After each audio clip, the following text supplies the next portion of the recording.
9, 8, 7, 6, 5, 4, 3, 2, 1, 0. Women's Wrestling Talk, the #1 women's wrestling network on the planet.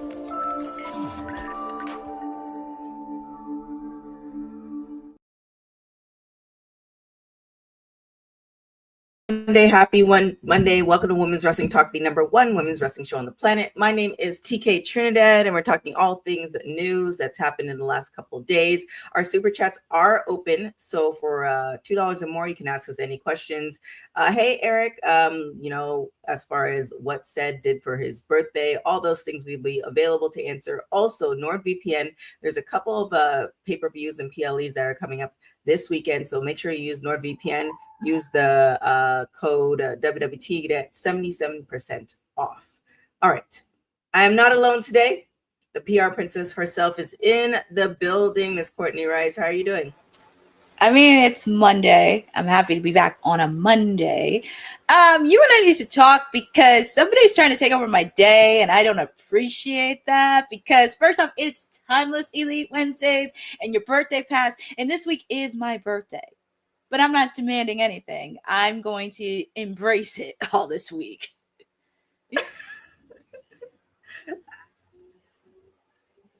I mean, what do you want? I wanted to be timelessly because I don't know what to expect. Because it's like, is there a conspiracy against me trying to take Wednesdays? Because I'm like, did I miss something? What happened on Wednesday? On Friday. On Friday. Oh, yeah, because everybody else was off for Juneteenth. I know, but that needs to be put in check on who runs Wednesdays. Wow. All right. Well, we can rectify that.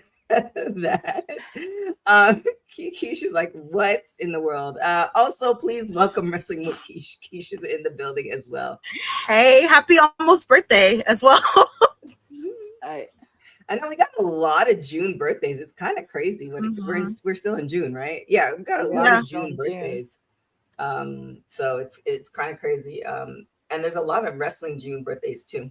All right. Well, I want to kind of start with Natty and the amazing thing that she just accomplished. It just dropped on her social media 42 minutes ago. She won as a new Guinness World Record holder for the most submission wins of any man or woman in WWE history. So any thoughts on this? I know I put the video in the chat literally moments before we got on, but any thoughts? Congratulations to the boat. Congratulations to her. She's like racking up accomplishment after accomplishment after accomplishment. And I think last year she got the Lou Thace Award last year. If somebody can correct me on that. I think she did get it last year. But she's like really racking it up. And I'm happy because I know some people are not fans of Natty. But we do appreciate her contribution to women's wrestling. Not just in the ring, but also behind the scenes. Because many people have wrestled in the dungeon. Because if you kind of know, you know, but she has played a part in helping out with everybody. I'm happy she is floating around with not just AAA. She's floating around in NXT. She's floating around on helping out people for the next generation. So I'm happy she is staying consistent. And hopefully, well, I would like for her to be in the race for Women's Intercontinental Championship soon.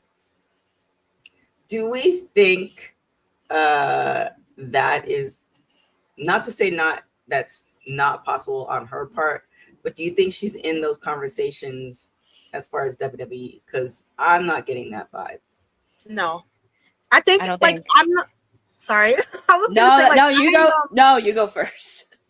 No, because it's like the whole NXT thing's going on like really strongly at that, and she's kind of like dominating Jada Parker left and right. Surprisingly, not surprisingly like that, but I thought like Jada would kind of get like the upper hand, and it's like.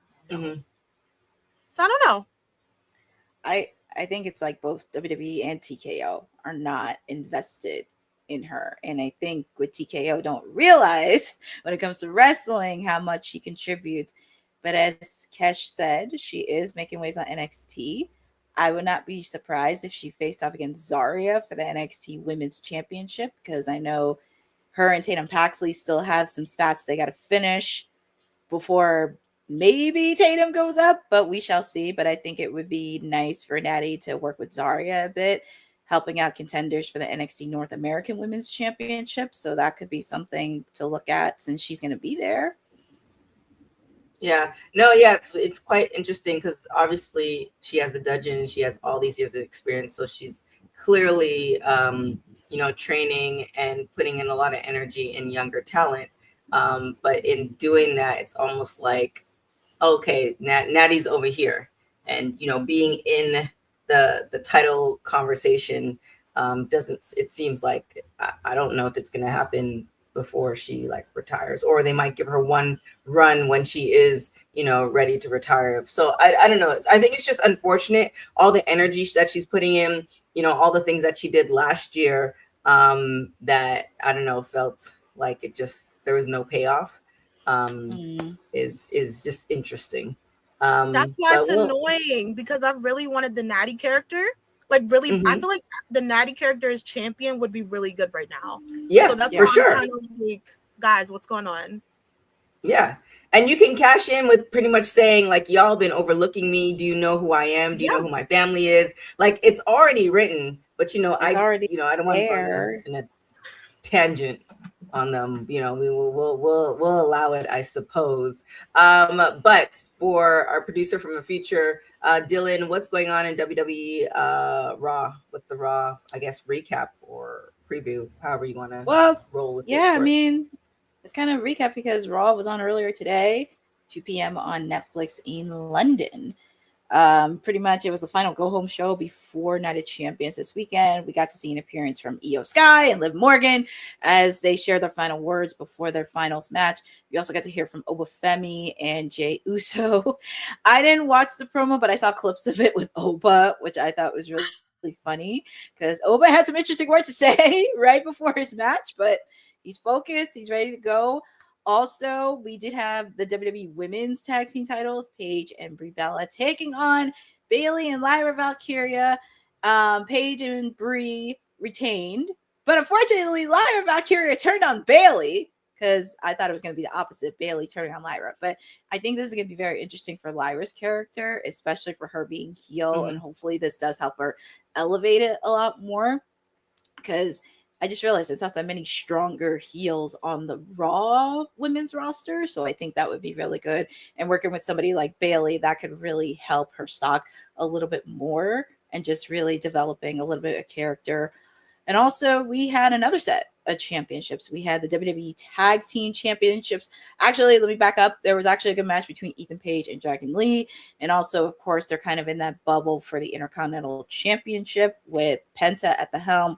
But also the tag team titles, the Street Profits taking on Austin Theory and Logan Paul. And it's funny, Friday, you were talking about Joe Hendry. He pops up and he appears today. And he pops up, he appears. We got to see him. We got to see Seth Rollins right before his match against Braun Breaker. And we do have new tag team champions. So congratulations to the Street Profits. They are 4-time WWE tag team champions. I just don't have faith on what they're going to do with their tag team division because I don't know at this point because they kind of gutted their tag team as a whole. It's kind of gutted. A lot. Yeah. But do you think that this is going to be the opportunity for the Street Profits? I know I'm not a proponent of them breaking up or turning on each other, but it seems like everybody else is. So do you think this is the pathway to them separating, breaking up eventually, or how do you guys think that this championship is going to play out? Let's start with you, Kesh. I don't know. A part of me wants them to break up because I just want to see what it would look like, type of thing. Like I like them together, but I'm curious more so with Dawkins. How would he manage his character? You know what I mean? I know Montez is fine in terms of like promos and all of those things. And like, he has the big personality. So I more so want to see like how Dawkins would manage if they did split up, type of thing. But I love them together. Congratulations, guys. Courtney? I do like them together. I'm just a little concerned because, of course, Seth Rollins is kind of at the helm because him and Montez has something. And obviously, of course, Angelo was in support of Seth. So this is going to be very interesting, especially during their reign as tag team champions. Of course, I would love Tozawa and Otis to get a shot at the Street Profits. I would love for them to develop a story because I feel like they haven't done nothing. I mean, the War Raiders, they've been kind of in AAA for a little bit, but I wouldn't mind seeing them at least do something. I just don't want them to see it with the Vision because I feel like that's what's going to happen here. And then, of course, you have Joe Hendry throwing in it because I feel like almost everybody wants to take out the Vision. I don't want them to break up but unfortunately, with the status of the tag team division, I want to see where this goes. It's going to be very interesting. You pay attention to all this, especially after Night Champions with them and Seth, and just seeing where the dynamics are going to go moving forward. Speaking of moving forward, it's kind of crazy, not as far as talent, but how Maya World started off in AEW, and to see her now facing Mercedes Moné at Forbidden Door. So break down how this, because I feel like it was on everybody's socials this weekend, which was great. But break down how this all came about and who you have for Forbidden Door. My God. So I still have to watch Collision because there's a few things I have to watch. But it was blowing up on socials. She faced off, Maya World faced off against her mentor, the forever Ring of Honor Women's Champion, Athena. This is not the first time these two ladies went at it. They both faced off when she challenged Athena for the Ring of Honor Women's Championship. And even though she did not beat her, she did put on a successful showing. Her and Hyon have been making waves in the tag team division. But seeing Maya World come in after everything that she's been through, an unexpected tragedy, through everything else, she just came out and obviously not only shocked her mentor, the Ring of Honor Women's Champion Athena, which for me, she should have won the belt, but that's a whole conversation for that. Seeing after the match, Mercedes Moné coming out and just shaking her hand. And I'm very excited for this match. I know we do have some people on our panel that are supportive of Mercedes, but I don't want people to think of this as an easy win for her because Maya World has showed up. If you have not watched Ring of Honor within the last couple months, I highly recommend seeing some of her matches that she did because this is not going to be a walk in the park. I think these ladies are going to have a banger of a match, but it's going to be very interesting on how this is going to go because I'm going to put a lot of more deep dive into my watch along on this because I think with Maya, she's a very strong babyface that people can get behind. And if Tekla somewhat survives, she also has to deal with the Triangle of Madness. So it's easy for Maya because she has her tag team partner and she has ladies from Ring of Honor that she can rely on. But if Mercedes wins, it's going to be very interesting because if Tekla does survive, this is going to add another layer to her character development. And also thinking like, this is not the same women that you face. And also with the first time because they never saw face-to-face with each other, Tekla and Mercedes. So this is going to be very interesting on how this is going to play out with character development because she's going to have to lean on to the rest of the ladies in that division who she burned a bridge with because Tony's not there, Willow's not there. Somewhat Harley and Mina are kind of loathing together because of their circumstances. And then you have a few ladies. Like you could go with Jamie Hayter and the Brawling Birds, or you could go with some ladies from Stardom because Tekla still has a beef with Stardom. But I think this is going to be a banger of a match between these two ladies at Forbidden Door. I'm very excited. Congratulations to Maya World. And it's really awesome for her because she gets to wrestle the woman that she idolized when she was a child. So congratulations to her on a big, big, big win. Sure. Kesh, do you think that like definitely the big win, but given the fact that obviously we know Mercedes and all the things that she's done, Maya's been on the indie scene coming up for a lot of years too. But do you think that this is something for Mercedes to get through in order for the next story? Or do you think that Maya has a chance? Both are saying Maya doesn't have a snowball's chance. What are your thoughts? No, and I don't mean to be mean. Her answer was shorter than my question. Man, I just damn. Okay. All right. I'm a CEO. Say it with your chest. CEO all day. But don't get me wrong, it would be a very good feel-good moment if Maya did win. I wouldn't be mad if she did, because she has gone through a lot to get here. And to be honest, I was shocked that she won. I definitely thought it was going to be Athena and Mercedes at Forbidden Door. So I'm not mad at it. But it would be a good underdog story if she did go to All In and face Tekla and win. I feel like that'd be dope for her.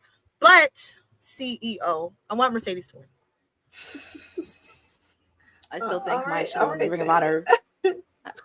I mean, we're gonna do more predictions on Friday, so yeah. I mean, I still stick by my whole Ring of Honor theory, especially with Athena, but we'll see how it goes. This is why that's why I asked the question that I did, because it seems like AEW, I'm not going to put it all on Tony Khan, but it seems like AEW, they have certain people that they can bank on. The Athenas, the Mercedes, the Tony Storms, etc. of it all. And it's just like, all right, well, they're always going to be there. So let's just keep circling back to the people that's going to, make it, versus giving people a chance. Although, like I said, we saw Maya, and Athena do, they're all over social media this weekend, which I feel like people who are not familiar with Maya now are more familiar with her. So I think that's a good thing on her part. Hopefully that was the idea, but I don't know. It doesn't seem like the case. Well, yeah, she should have won the Ring of Honor Women's Championship, because if you're going to pin her on Saturday, you could have at least made her win it when she faced off against her previously. But that's just me when it comes to that, because it's like, you could have at least had her be Ring of Honor Women's Champion. But well, I mean, I think we all know why. I also feel like, maybe Tony Khan or the powers that be have a number in mind. I don't want to. I go back to when Mercedes had like all 1,000 of the belts, and I was like, okay, well, when is she gonna drop? When, instead of just enjoying and appreciating the process. So I think we just see where it goes, and congratulations to her. And as far as Athena, and we just see what happens, as opposed to, okay, it's time for her to relinquish and do something else, because we don't pay the bills. And the next one is AEW's Owen Hart women's tournament plans have changed multiple times. So give us the breakdown of this, Courtney.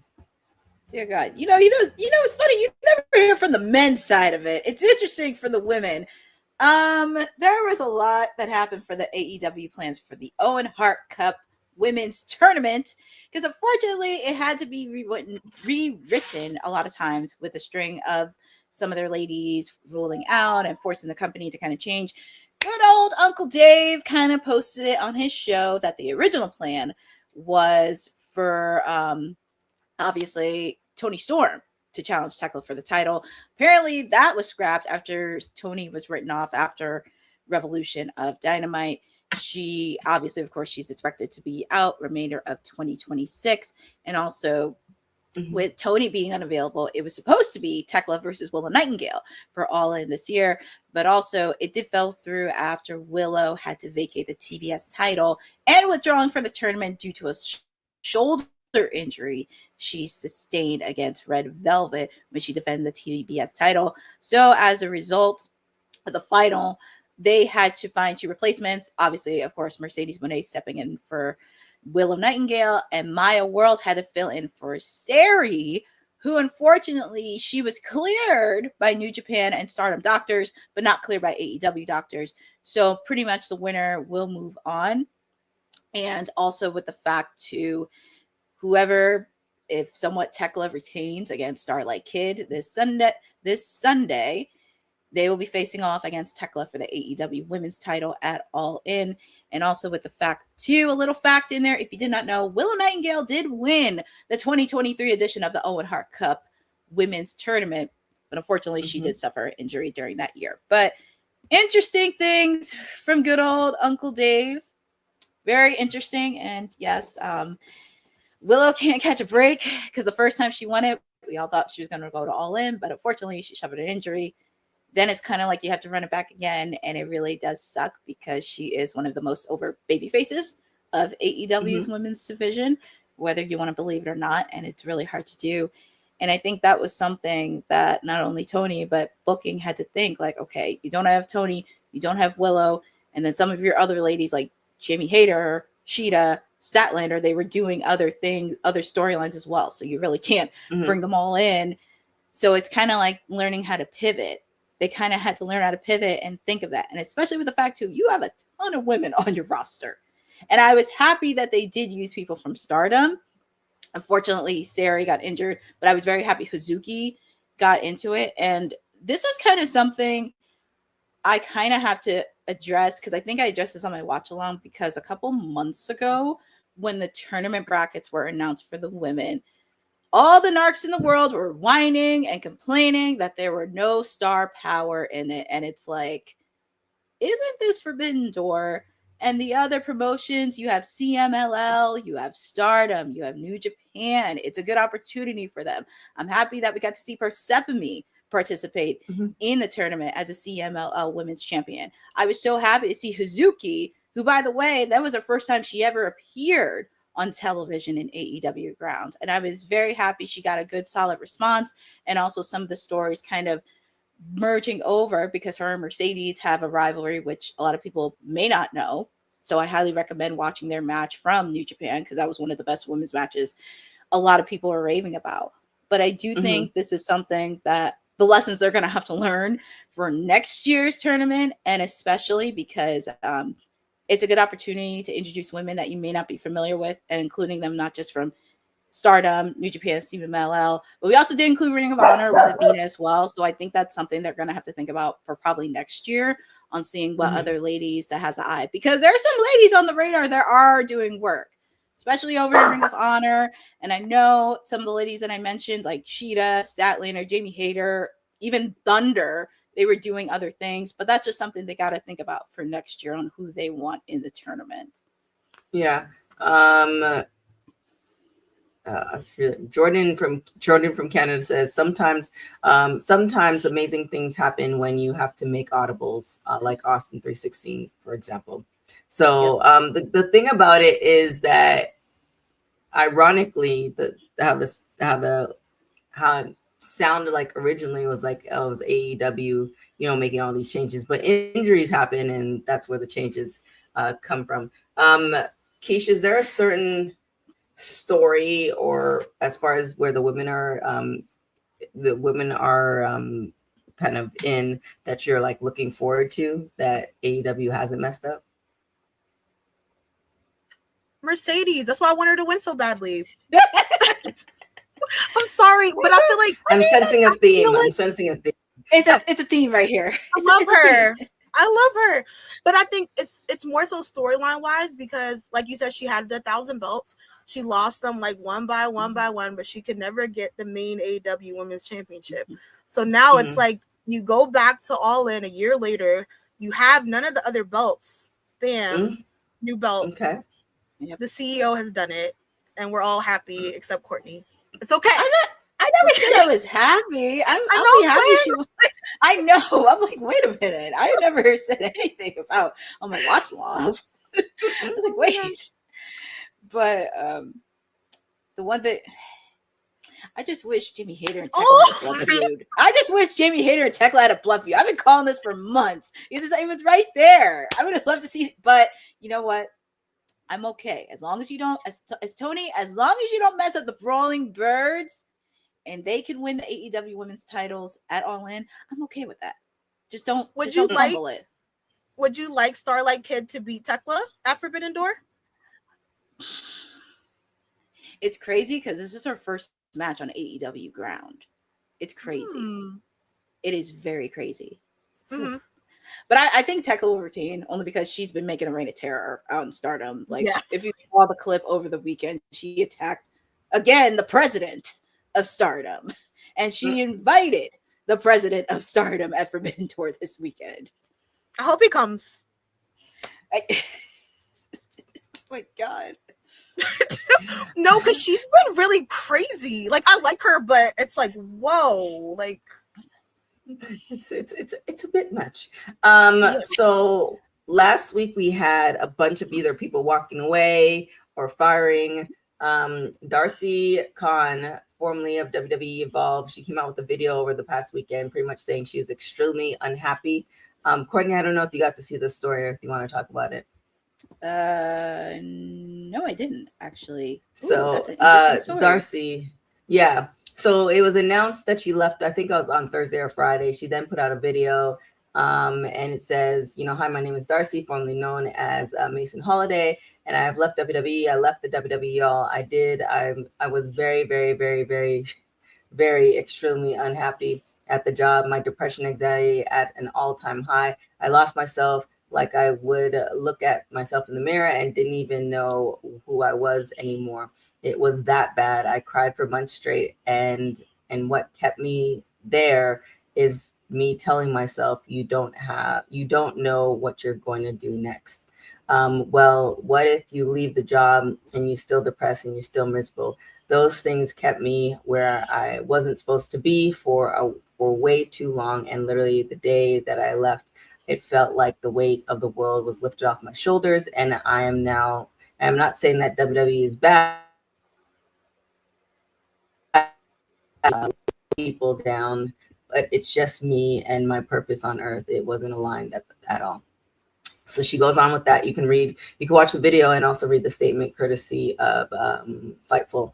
Now, yeah, it is really sad, but when you kind of know, you know. But this also, I wonder, you know, her saying that speaks to, if you watch Unreal, there's definitely a lot of high pressure situations at WWE and other companies as well.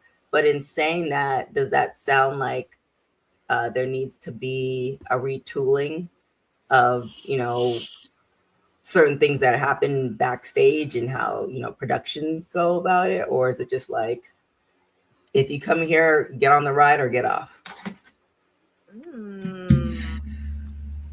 I don't know. It's tricky. I feel like you definitely have to go into the like wrestling industry with tougher skin than probably for like most other things you would, you know, jump on board with. And I feel like everyone's different, you know, sensitivity wise. So I feel like also you probably do have some people that are probably like jerks and rub you the wrong way immediately. So I feel like it like varies kind of. Interesting. What are you gonna say, Courtney? No, it's actually interesting because I'm thinking about the mental health part because it is super important, because I don't like to see anybody go down that route. And I do think mental health should be an aspect, especially if you're not feeling well. So I do think like there should be some stuff behind the scenes regarding Evolve and everything else, because I don't think we've had anybody else from Evolve or WWID talk about this. But if it does come out the next couple days, the next couple weeks, then I do think there should be a discussion regarding mental health and other things. Because I know earlier this year we had to deal with people leaving WWID. Like they just publicly posted on their socials that they're leaving WWID. But also understanding like it is a tough business and everything else. But also definitely creating at least a safe space for people that if they have a breakdown or something, or if they need that support, just being there. And also definitely thick skin, but also learning how to be empathetic as well. Yeah, I think especially in the era now that mental health is a big thing and acknowledged, because at one point it wasn't. I almost feel like before, to protect both parties, meaning that, yes, she was right for leaving, because who knows how far down the rabbit hole she would have went. However, I feel like there's certain tests and, you know, certain tests that you can ask and questions and all these things that a healthcare provider or a specialist or a psychologist, before you even start the job. Meaning for me, what I would do is there's going to be a series of tests. I think they do this for the police academy and the army. I think they do a series of tests to see if you're mentally fit for it. And not to say like you can't be, but I feel like you need to have, you know, like you were saying, Keisha, like thick skin. And I think there's certain questions and certain parameters that you can ask to see that. The reason I say that is taking out the emotion, you spent money on somebody to develop them as a talent. And that talent decided to leave. She's well within her right to do that. But again, like, this is a drinking game, return on investment. Mm-hmm. And, I think that WWE, the game plan most of the times is to develop talent to the point that they can get to the main roster and make money. I think it was Jinder Mahal. I don't know if you've been catching some of his social media, but he's been breaking down how wrestlers make money. And if you think about where they start and how they can add to these buckets, that takes a lot.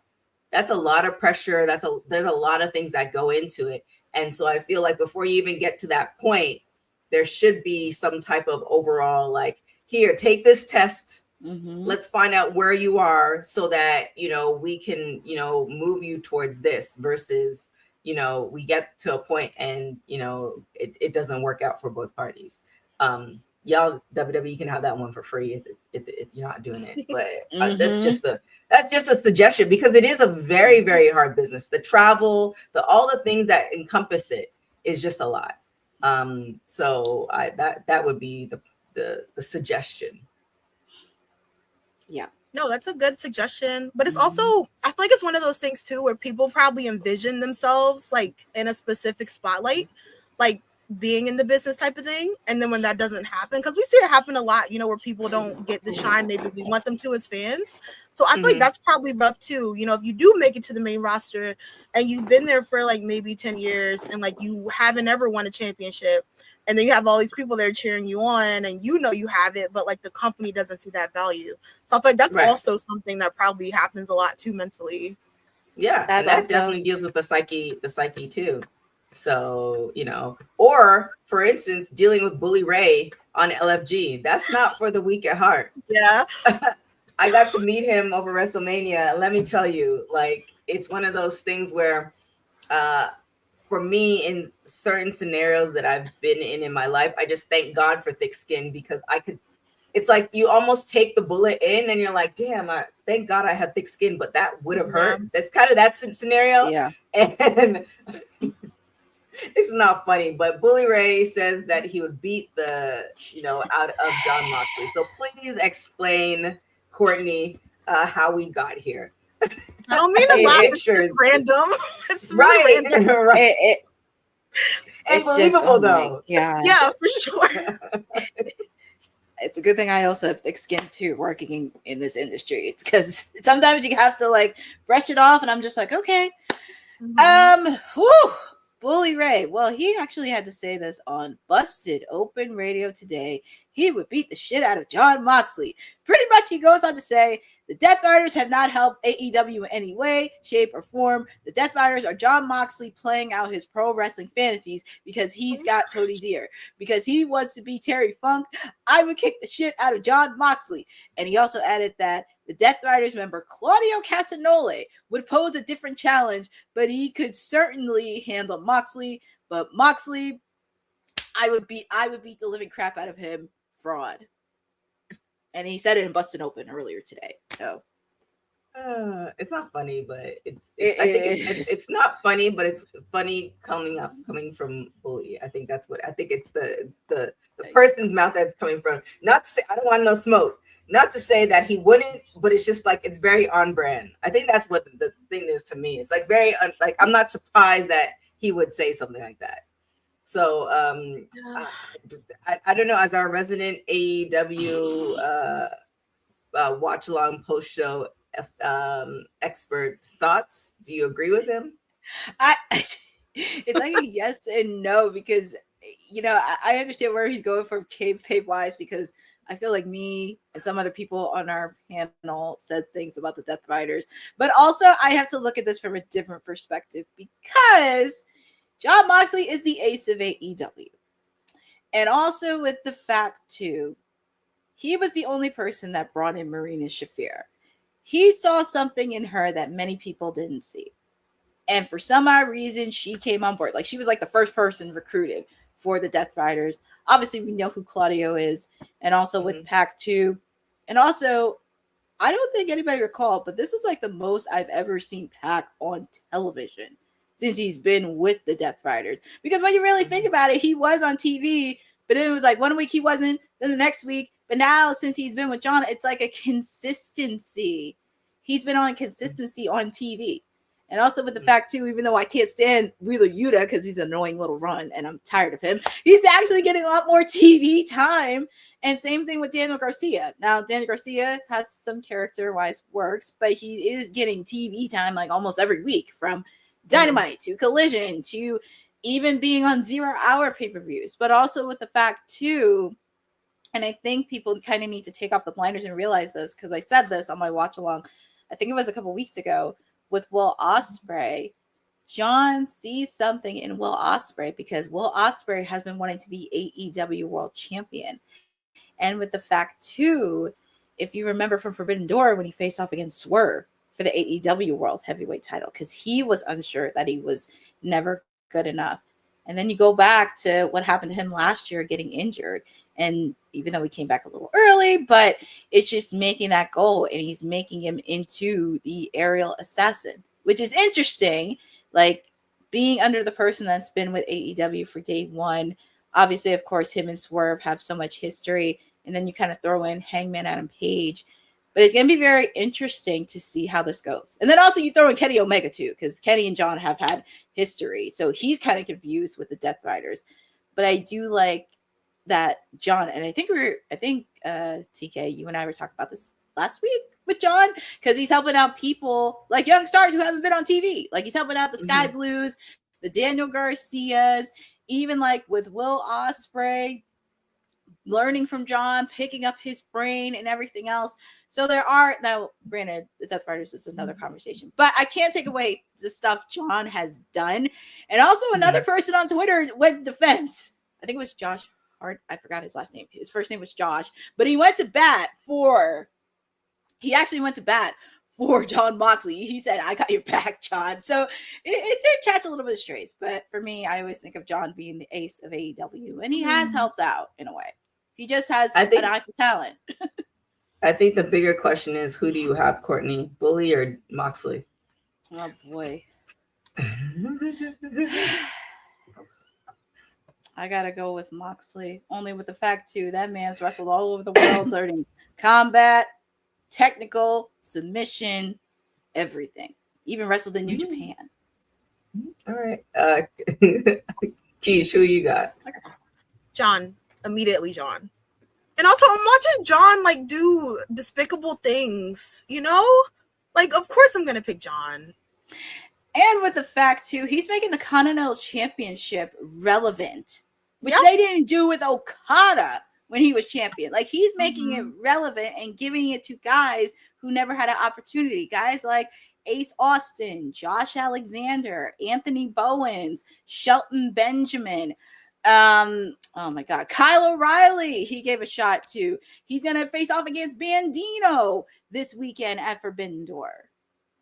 But wait, question. If Tony Khan made the call to Bully Ray to come on AEW, do you guys think he would go? I wouldn't be shocked if he did. I would not be shocked.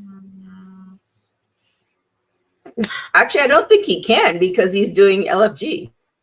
Oh, yeah. Conflict of interest. Could have had a dream match, but I guess, you know. But how Bully does what Bully wants to done. So I feel like he's going to do what he wants to do. So if he wants to go, then he'll go. Let's talk about so various allegations against Tommy Dreamer by performers. So he walked away from TNA last week. So what's going on now, Courtney? He's gone. What's the deal? Woo! You would think this would be over, but it really isn't. Courtesy of, Post Wrestling posted this. Apparently, after he was let go, there's been a flurry of allegations that came out against Tommy Dreamer over the weekend, with stories recounting allegedly harassment and threats of black blackballing over the past few years. Obviously, of course, you mentioned what happened. He departed TNA's creative team. It pretty much started all on Saturday when independent wrestling referee Dan Perch said that Dreamer once told him he tried to blackball him from the industry.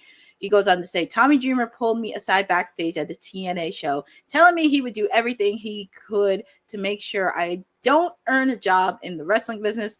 All I did was try to learn and grow from experiences through his words, though his words were very discouraging for a young student to hear. And then follow up hours after that, there were allegations regarding his treatment of women in the industry. Vermont-based wrestler Kennedy Copeland alleged that since she was a woman, he insisted on doing a spanking spot during their match together, despite her initial proposal to do a cane spot. They were able to share a photo to corroborate the moment. Also on Sunday, Atlanta's Danny Jordan said that Dreamer insisted on doing a crotch grab spot during a match they had together. He didn't care to ask. I did not want to do this. Said how comfortable I was, but I'm just a woman, right?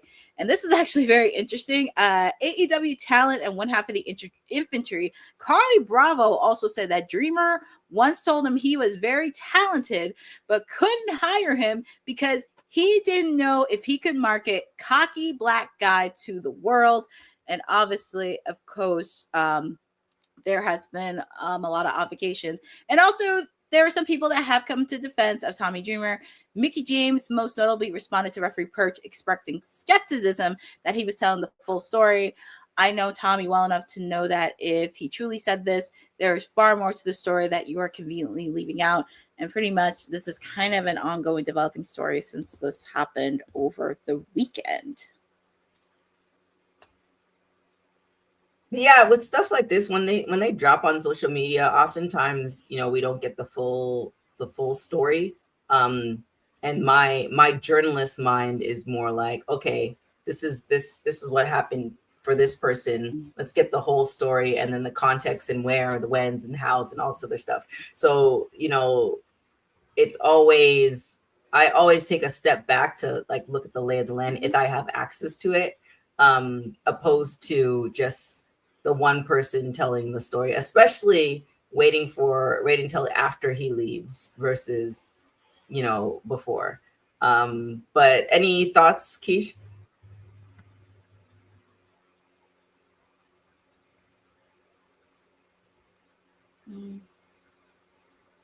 Was she on mute? Am I frozen?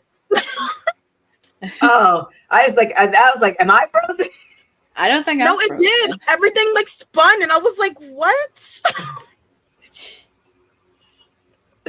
Damn Verizon! I'm blaming Verizon. Just blame Verizon on everything. I don't know if you have Verizon, Kesh, but I'm just that's gonna be the going thing. Just blame Verizon because No, I've had like other people tell me they've had issues with StreamYard lately too. They said it's been like laggy, and I was like, "Okay, cool." Okay. Wow. Well, we'll just blame it on Verizon so I can get a discount. So damn Verizon. But thoughts? I feel like more things are gonna come out, honestly. And I feel like it's just one of those like snowball effect things where it's like, I don't know how it's gonna go, one of those things. Because it's like he's gone, so of course people would now have their chance to say how they felt and how he affected them. But I also feel like you are gonna have people that stick up for him that know him personally. I feel like that's expected as well. So I feel like more things may come out because he was there for a long time. Yeah, well, I mean, we'll see how it all we'll see how it all plays out. But like I said, it's just one of those. I guess coming from you, Court, being the PR expert, thoughts how he should play it. Should he, answer to this? Should he just, go about his life, or thoughts? What would you tell him to do? I mean, I would just kind of come clean with it. I mean, I would just be transparent on it. I mean, for me, because I look at this from perspective. In fact, I have a journalism background too, because I have a minor in journalism. But that's just something to really investigate, because if it does come back as very, very serious, it needs to be taken seriously. Especially. But does he have to come clean for every story that comes out at him against him? I don't think so. It depends on what type of story it is, and also timing too. because some of these stories came out over the weekend after he left. So it's kind of very interesting. And plus, we don't even know if there's going to be more stories coming out between now and also the next couple days. So that's just something to really look for, because before even like jumping into conclusions, because I've had people in the industry do crisis communications, it's kind of like definitely doing a statement now, really kind of monitoring the whole thing and checking to see if there are stories, and really thinking of the timing on when to do a statement, because there's just so many things. And also this just started over the weekend. So it's really kind of providing a clear and strategic plan on how you want to go through this moving forward, especially with the fact too, because I know he does have some daughters. And also I don't think that his children wants to see in that light as well. So I think that's something that it's going to have to be played out and just really be full on transparent. Because honestly, if it's because we found these allegations over the weekend, and God forbid if there's more serious allegations, then that's a whole conversation to really have. Yeah, I was thinking that too. I was like, if is there a possibility lawsuits come into play, type of thing. So I was like, we'll see. Yeah.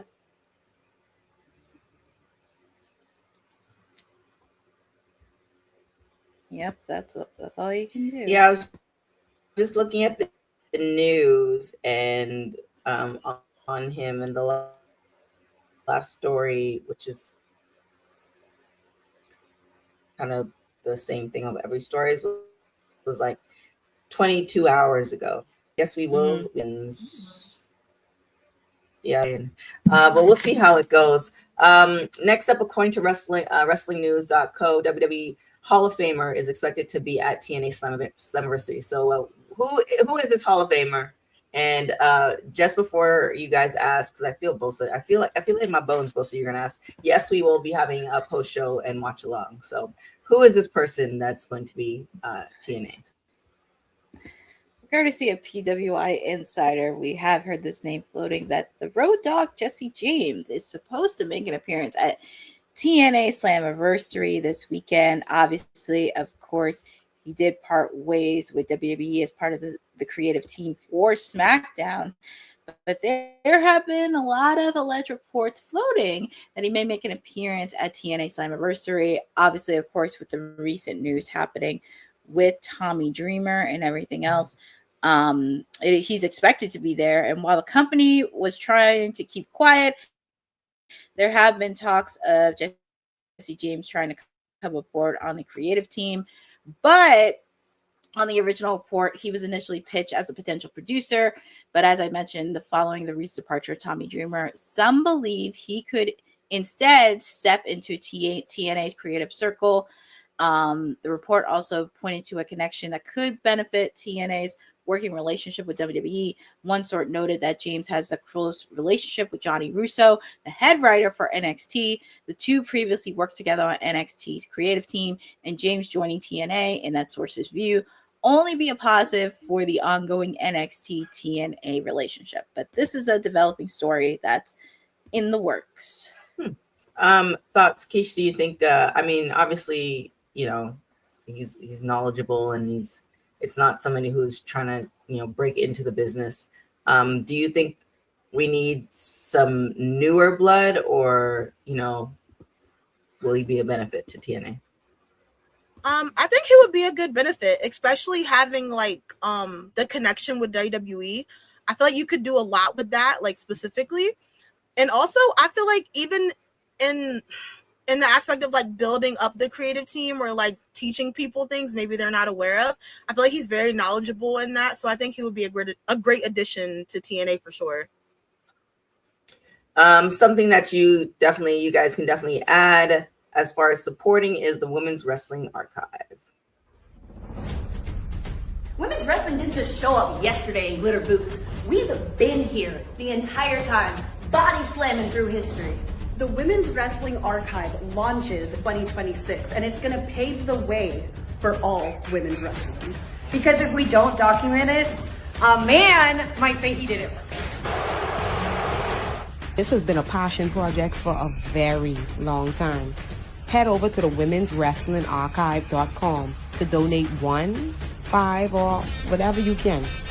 It all goes a long way. Let's give these women the spotlight that they've always deserved. Her story belongs in history. Help us preserve it today. Join us at womenswrestlingarchive.com. Support the archive. Support women's wrestling. Donate today. Before we get out of here, one last story. We have some people who are going to be honored at the Cauliflower Alley Club this coming up soon. So what's the news, the latest, Courtney? So, and it's a shame Honey's not here, but mine and Honey's friend Bill Apter will receive the 2026 R. Abrams Lifetime Achievement Award from the Cauliflower Alley Club at CAC 60. And Bret the Hitman Hart will receive the 2026 Lou Thez Award from the Cauliflower Alley Club at CAC 60.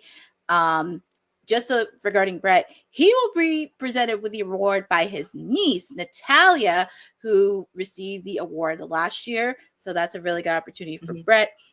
Also, just a little bit about Bill Apter. If you're not familiar with him, this guy has been in like the wrestling media space, commentary space for years. He's one of the one of wrestling's most recognized journalists, photographers, historians who spent decades covering the industry through magazine, photography, interviews, and television. And he pretty much almost interviewed everybody.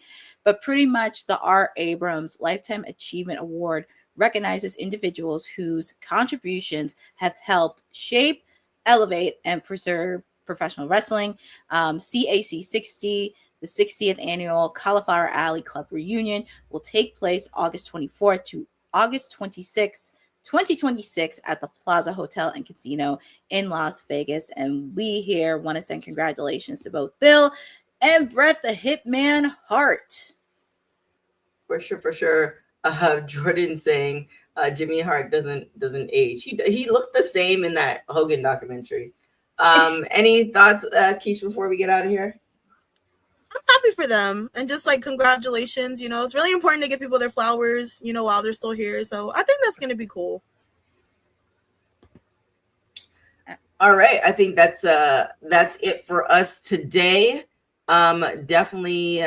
What's day today? Monday. So on Wednesday we have our next show, Timeless Elite, with Miss Court. Yes, Courtney, you're gonna be there, right?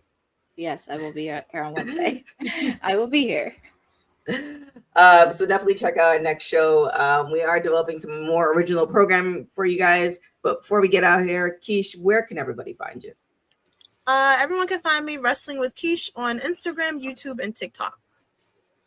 And Court, where can everybody find you? They can always find me chirping periodically on WWT Live as much as I can. Wednesdays are Timeless Elite Wednesdays, but we're doing a special pre-birthday of Timeless Elite Wednesday because even though my birthday is on Saturday, I get to celebrate. And of course, we're at the final stop before Forbidden Door on Wednesday with AEW Dynamite. You do not want to miss the mayhem, the chaos, and everything happening because we now know who is going to face off in the finals for the Owen Hart Cup tournament. We know Starlight Kid's going to be making our first appearance at Forbidden Door this weekend. So a lot happening. There will be a watch along for AEW Forbidden Door. Very excited for that. So if you don't want to watch it alone, you can come on Women's Wrestling Talk and hang with me and the rest of the crew because you don't know who's going to show up. You can follow me on my socials at CourtneyNJ11 because I do have content happening. Please make sure to check out my interview that I did with the daughter of the Dynamite Kid, Bronwyn Billington. Still have more content to put up from 80s Wrestling Con. Also from MLW, my interview with Shotzi will be posted up this week. Very excited that I had a chance to chat with her. And a lot of stuff happening in the coming weeks. Please make sure to follow ISPW because we have a lot of shows happening in the East Coast of New Jersey. Obviously, their big show in July in Wildwood, where the Headbangers will be wrestling, but not their final match. They will be wrestling. So I'm very excited for that. But yeah, I got a lot of stuff happening in the next couple of weeks. So I've been juking and jiving. There it is for sure. You can follow me everywhere at TK Trinidad. I had a really hot take on Michael Jackson. You can check my TikTok out for that. Check out all the rest of this. Oh my gosh. This weekend has been yeah.